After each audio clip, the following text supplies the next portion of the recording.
আলো ছড়াতে এসেছে হামজা দেওয়ান চৌধুরী। সব প্রতিকূলতাকে জয় করে ফুটবলের মাঠে নিজের যোগ্যতার প্রমাণ রাখছেন এই তরুণ প্রতিভা। শিলংয়ে ভারতের বিপক্ষে গতি, দক্ষতা আর অসম্ভব মানসিক দৃঢ়তা দিয়ে তিনি হয়ে উঠেছেন দেশের ফুটবলের গর্বের নাম। তিনি এখন হাজারো তরুণের অনুপ্রেরণা। বাংলাদেশের ফুটবলে জ্বলেছে নতুন এক আশার আলো। দেশের পতাকাকে আরো উঁচুতে তুলে ধরার মিশনে তার সঙ্গে যুক্ত হতে চাচ্ছেন সামিট সোম, কিউবা মিশেল, ফাহমিদুল ইসলামের মতো অনেক প্রবাসী তারকা। তাদের আগমনে বাংলাদেশ ফুটবল নতুন এক দিগন্ত দেখতে পাচ্ছে। তবে প্রশ্ন থেকেই যায়, তারা কি আসলেই বাংলাদেশের ফুটবলে নতুন বিপ্লব তৈরি করতে পারবে?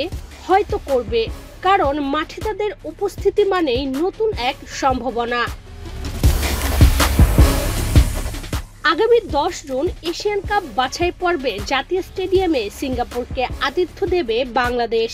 সে ম্যাচ দিয়ে ঘরের মাঠে প্রথম ম্যাচ খেলতে নামবে হামজা চৌধুরী।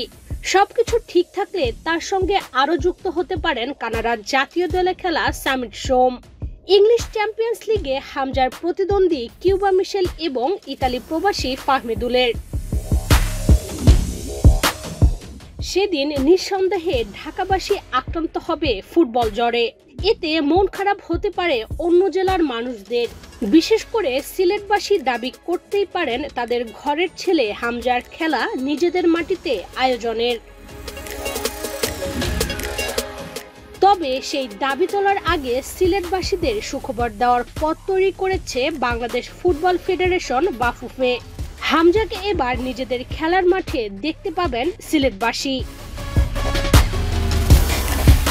আগামী 18 নভেম্বর এশিয়ান কাপ বাছাইয়ে ভারতের বিপক্ষে ফিরতি লেগের ম্যাচটি সিলেট জেলা স্টেডিয়াম মাঠে আয়োজন করতে চায় দেশের ফুটবলের সর্বোচ্চ সংস্থা।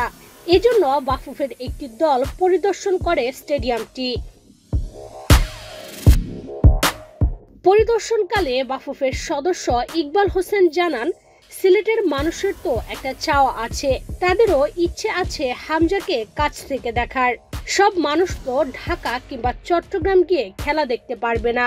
হামজা যেহেতু সিলেটের ছেলে, সেখানে খেললে তো সিলেটের জন্য বড় ব্যাপার। মাঠের অবস্থা ভালো হলেও কিছু প্রতিবন্ধকতা রয়েছে। স্বাভাবিকের তুলনায় সিলেটে বৃষ্টি বেশি হয়। এখন লিগ না হওয়ায় মাঠের ঘাসগুলো বেশ বড় হয়ে গেছে। এরপরও সবকিছু মিলিয়ে এখানে খেলা চালানো সম্ভব। তবে মাঠের মাঝে একটি ক্রিকেট পিচ আছে বলে জানান তিনি। সেটা তুলে ঘাস লাগানোর পাশাপাশি ফ্লাড লাইটের বকেয়া বিল পরিশোধ করতে হবে।